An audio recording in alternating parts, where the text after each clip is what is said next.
Hello everyone, I am Swati here. Welcome to my channel. तो आज है बाबा का दिन। तो देखते हैं बाबा आपको क्या मैसेजेस देना चाहते हैं, अपने भक्तों से क्या कहना चाहते हैं इन कार्ड्स के थ्रू, मेरे थ्रू। आपको बाबा क्या कहना चाहते हैं आज देखेंगे हम इन कार्ड्स से। यहाँ पर मैंने 3 पाइल्स बनाई हैं। फर्स्ट है ये एमेथिस्ट पर्पल स्टोन, सेकंड है ये गोल्डन पायराइट गोल्डन स्टोन, और थर्ड है ये टाइगर्स आई ब्राउन स्टोन। तो आप अपनी पाइल चूज कर लीजिए। आप चाहें तो यहाँ पर वीडियो को पॉज कर सकते हैं और अपना पाइल चूज कर सकते हैं। फर्स्ट है ये पर्पल स्टोन एमेथिस्ट, सेकंड है गोल्डन पायराइट और थर्ड है टाइगर्स आई ब्राउन स्टोन। तो आप अपना चूज कीजिए और टाइम स्टैम्प्स मैसेजेस में है और बायो में भी। आप डायरेक्ट अपनी रीडिंग पर जा सकते हैं और ये एक जनरल रीडिंग है। अगर आप एक पर्सनल रीडिंग चाहते हैं तो आप मुझे व्हाट्सएप कर सकते हैं या फिर ईमेल कर सकते हैं।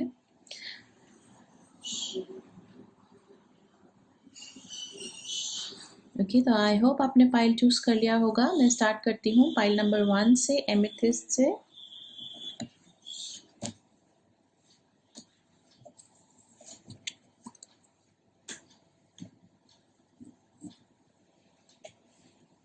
ओके, आई वेलकम ऑल दोस्त जिन सब ने ये पर्पल स्टोन चूज करा है। तो देखते हैं बाबा आपसे क्या कहना चाहते हैं। सॉरी, कैमरा हो गया। ओके, तो आपका फर्स्ट कार्ड है मालिक की मर्जी। तो बाबा ये कह रहे हैं कि आपके साथ जो भी हो रहा है वह मालिक की मर्जी है।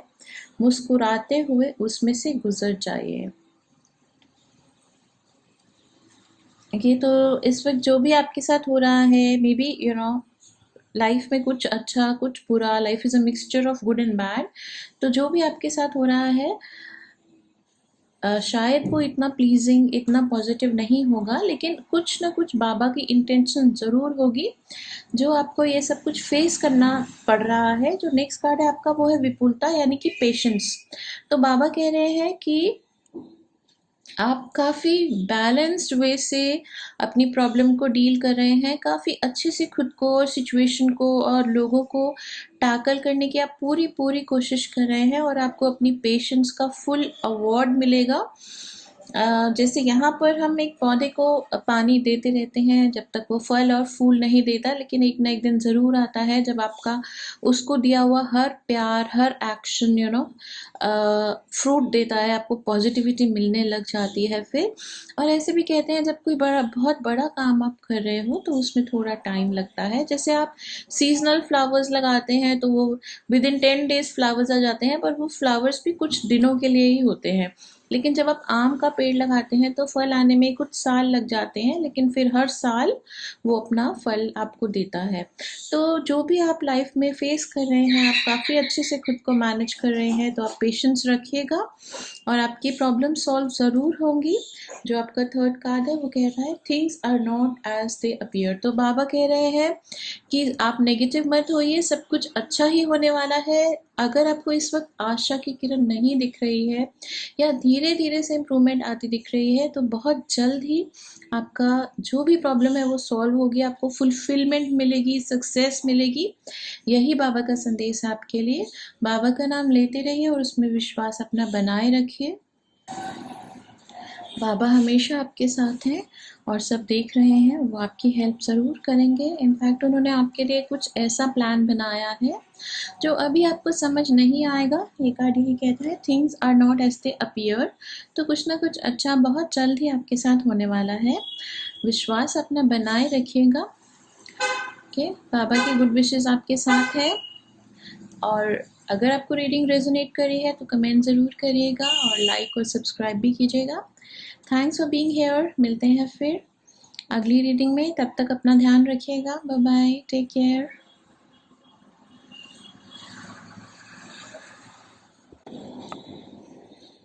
आई वेलकम ऑल दोस्त जिन सब ने ये golden pyrite golden stone choose करा है।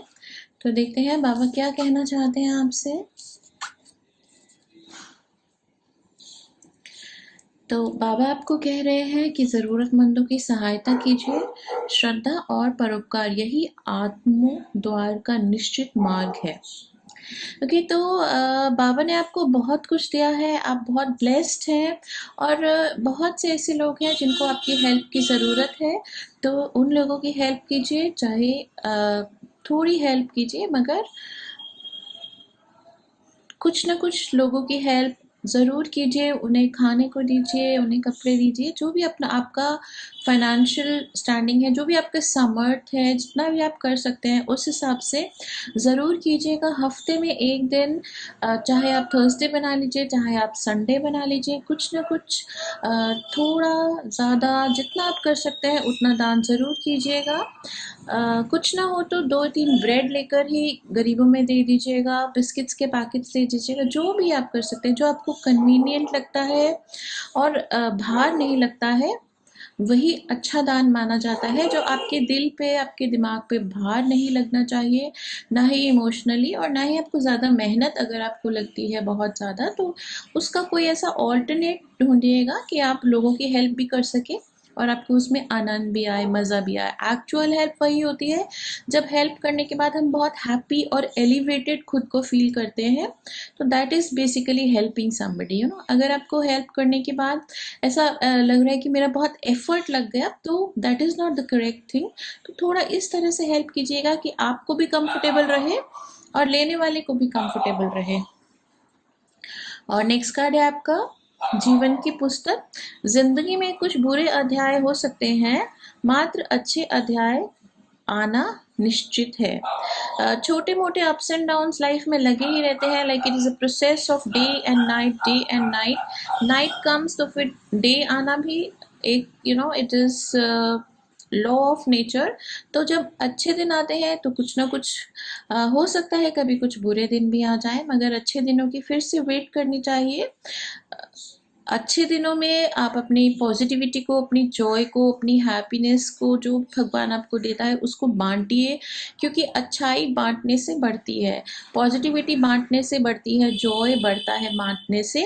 और जो आपके थोड़े सैड डेज आते हैं, डाउन डेज आते हैं, तो फिर उसको ज़्यादा मत बोलिएगा, उसको सिर्फ प्रभु को, बाबा को, अपने इष्ट को ही कहिएगा, अपनी तकलीफ़ों को, क्योंकि जितना हम अपनी तकलीफ़ों को बार बार बोलते हैं वो बढ़ती हैं, बिकॉज यूनिवर्स में वो मल्टीप्लाई होती हैं।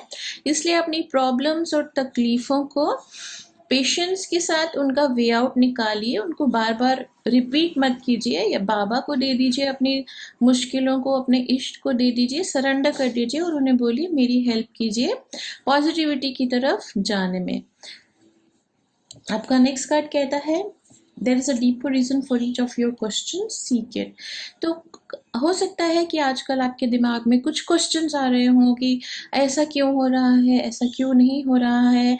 एंड बेसिकली ये कार्ड्स ये कहते हैं कि आप एक अच्छे पर्सन हैं, आपका दिल साफ है, आप कभी किसी का बुरा नहीं करते हैं, यही वाइब्स आ रही है मुझे इन कार्ड से।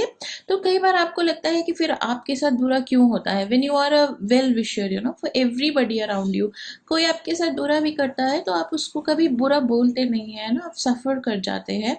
तो आप मेडिटेशन करिए, आप बाबा का जाप कीजिए, तो आपको अपने आप ही अपने क्वेश्चंस के आंसर्स मिलेंगे। जब किसी चीज़ का आंसर नहीं मिलता है तो आप बाबा को समर्पण कीजिए, अपने क्वेश्चन को प्लेस कीजिए और 15 मिनट आंख बंद करके बैठिए और बिल्कुल साइलेंस में रहिए, तो ज़रूर आपको आपका आंसर बाबा कन्वे करेंगे किसी न किसी सोर्स से, किसी न किसी मीडियम से, या फिर आपकी इंट्यूशन से आपको आपका आंसर ज़रूर मिलेगा।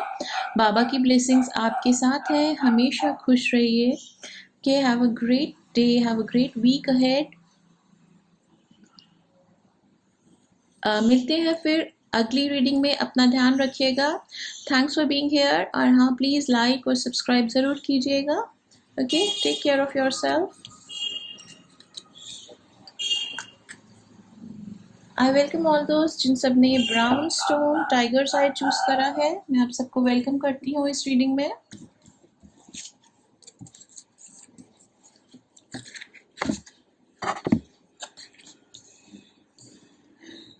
आपका बाबा का मैसेज है, दृढ़ रहिए, हमारा केवल अच्छा होना पर्याप्त नहीं है, दृढ़ और निश्चयी बनिए। नेक्स्ट कार्ड है आपका साइलेंस, जो कि कहता है मौन की भाषा सीखिए, 1000 शब्दों से भी वो कारगर है, ज़्यादा कारगर है। एंड देन बाबा says I go where you go. Actually आप बाबा कह रहे हैं कि बहुत आप अच्छे इंसान हैं, आप बहुत गुड पर्सन हैं, और आपसे किसी का दुख, आपका कष्ट देखा नहीं जाता। जब कोई तकलीफ में होता है, जब कोई बुरा करता है, तब भी आपको यू फील बैड कि क्यों दुनिया में बुरा हो रहा है, क्यों लोग दूसरों के साथ बुरा करते हैं, तो आप एक विटनेस की तरह रह जाते हैं। काफ़ी आप हेल्पलेस फील करते हैं सिचुएशंस में, जब आप कुछ कर नहीं पाते हैं और कुछ बुरा होता हुआ या फिर देखते हैं, या फिर आपके साथ कभी अनड्यू होता है। तो बाबा कह रहे हैं कि आप अच्छे हैं, ओके, पर अच्छा होना इनफ नहीं है। आपको स्ट्रांग बनना है, अपनी विल पावर को स्ट्रांग बनाना है, और जो काम गलत है उसको टॉलरेट नहीं करना है, स्पेशली अपने साथ। अगर आपके साथ कुछ कोई गलत करता है तो आप ज़रूर उसको बोलिए कि ये गलत है और आपको ये नहीं करना चाहिए। और अगर आप उसको बोल नहीं पाते हैं तो आप उसको एटलीस्ट टॉलरेट मत कीजिए, उस पर्सन को अवॉइड कीजिए, उस सिचुएशंस को, सर्कमस्टांसेस को अवॉइड कीजिए जो कि आपको फेस करनी पड़ती हैं। फिर आपको सेल्फ टॉर्चर होता है, बैड फीलिंग्स आती हैं, स्ट्रेस होता है, डिप्रेशन होता है। तो ऐसी सिचुएशंस को अवॉइड कीजिए। अवॉइड नहीं कर सकते हैं, अगर वो क्रिएट हो जाती है तो उनसे बाहर चले जाइए, like go out for a walk. जिससे सिचुएशन को अवॉइड करने की कोशिश कीजिए, और ये कन्वे कर दीजिए कि ये अब जो भी गलत आपके साथ हो रहा है आप टॉलरेट नहीं करेंगे, ओके। तो जब आप टॉलरेट नहीं करेंगे, उसको किसी ना किसी तरह से आप अवॉइड करेंगे। आप लोगों को डिसरिस्पेक्ट भी नहीं करना चाहते हैं, उनको हर्ट भी नहीं करना चाहते हैं, और शायद आपको ये लगता है कि वो आपकी बात मानेंगे भी नहीं। लेकिन आप प्लीज़ अपने आप को प्रोटेक्ट कीजिए, और अपने व्यूज़ को, अपने आइडियाज़ को, जब भी वो करेक्ट हो उन्हें कन्वे ज़रूर कीजिएगा। जहाँ तक हो सके गलत काम को और इनजस्टिस को ना होने दीजिए, ना टॉलरेट कीजिए। अगर आप अपनी फैमिली में, अपने फ्रेंड्स में किसी की हेल्प ले सकते हैं सिचुएशन से बाहर निकलने के लिए, तो वो काम आप ज़रूर कीजिए। और फिर आपका नेक्स्ट कार्ड कहता है साइलेंस। आप जो पर्सन आपके फीलिंग्स, आपके इमोशंस और आपके सर्कमस्टांसेस को समझ नहीं पा रहा है, उसको बार बार समझाने से कुछ नहीं होगा। इसलिए आप उनको समझाने की या उनको बदलने की कोशिश मत कीजिएगा, क्योंकि आप जितना भी कन्वे करेंगे कंसर्न पर्सन को, क्योंकि सिंस ये एक जनरल रीडिंग है तो इतना स्पेसिफाई नहीं कर सकती हूँ कि क्या सिचुएशन है और क्या आपने बोलना है। बट मोस्ट प्रॉब्ली इस सिचुएशन को आप बार बार फेस करते हैं, थोड़ी सी अनअवॉइडेबल सी सिचुएशन है, लेकिन आप बस इतना कंट्रोल कीजिए कि आप कुछ बोलिए मत, बिकॉज आप जब बोलते हैं तो बात और बढ़ जाती है, चाहे आप सही भी बोल रहे हो। तो फिर साइलेंस रखिएगा, और सिचुएशन को, जैसे कि फर्स्ट कार्ड कहता है कि थोड़ा दृढ़ बनिए, स्ट्रांग बनिए, निश्चयी बनिए, डिटर्मिन्ड बनिए कि आपको ये इस प्रॉब्लम से बाहर निकलना ही है, कोई ना कोई सोल्यूशन निकालना ही है। तो एटलीस्ट आप फेस मत कीजिए टॉर्चर को, और ज़्यादा कन्वे मत कीजिए उस पर्सन को, बिकॉज आप ऑलरेडी सब कुछ कन्वे कर चुके हैं। कहते हैं कि सियाने पर्सन को समझाना बहुत मुश्किल है। अगर किसी चीज़ की एक इंसान के पास नॉलेज नहीं है तो उसको नॉलेज देने का फ़ायदा है, उसको कन्वे करने का फ़ायदा है। बट अगर एक पर्सन ऑलरेडी सब कुछ जानता है और जानते हुए भी, बार बार बताने के बाद जानते हुए भी गलत बिहेव करता है, तो उसको दोबारा से बताने का कोई यूज़ नहीं है। You can just play Gayatri मंत्र इन द सराउंडिंग्स, अगर आप कर सकते हैं। नहीं तो आप प्रभु से, बाबा से ये कहिए कि कंसर्न पीपल को सद्बुद्धि दीजिए, और आपको भी सद्बुद्धि दे कि आप सिचुएशन को बेस्ट टैकल कर सके, ओके। और सेल्फ टॉर्चर मत कीजिएगा। जब आपको पता है कि अदर पर्सन इज रॉन्ग, तो फिर खुद को टॉर्चर करने का कोई यूज नहीं है, कोई फायदा नहीं है। You should lead a peaceful life, try to meditate and listen to some good talks and read books, positive books. तो थोड़ा सा अपने माइंडसेट को चेंज कीजिएगा, ज़्यादा स्ट्रेस मत लीजिएगा। आई गो वेयर यू गो, जहाँ आप जाते हैं बाबा आपके साथ हैं, हमेशा आपको प्रोटेक्ट करते हैं, आपको देखते रहते हैं, तभी वो ये मैसेज आपको दे रहे हैं। आई होप आपको बाबा का मैसेज अच्छे से मिल गया होगा। तो अपना ध्यान रखिएगा, खुश रहिएगा, ज़्यादा चिंता मत लगाइएगा, okay. Wishing you all the best in life. और अगर आपको मैसेज रेजोनेट करा है तो लाइक और सब्सक्राइब ज़रूर कीजिएगा। मिलते हैं अगली रीडिंग में, तब तक अपना ध्यान रखिएगा। Bye bye.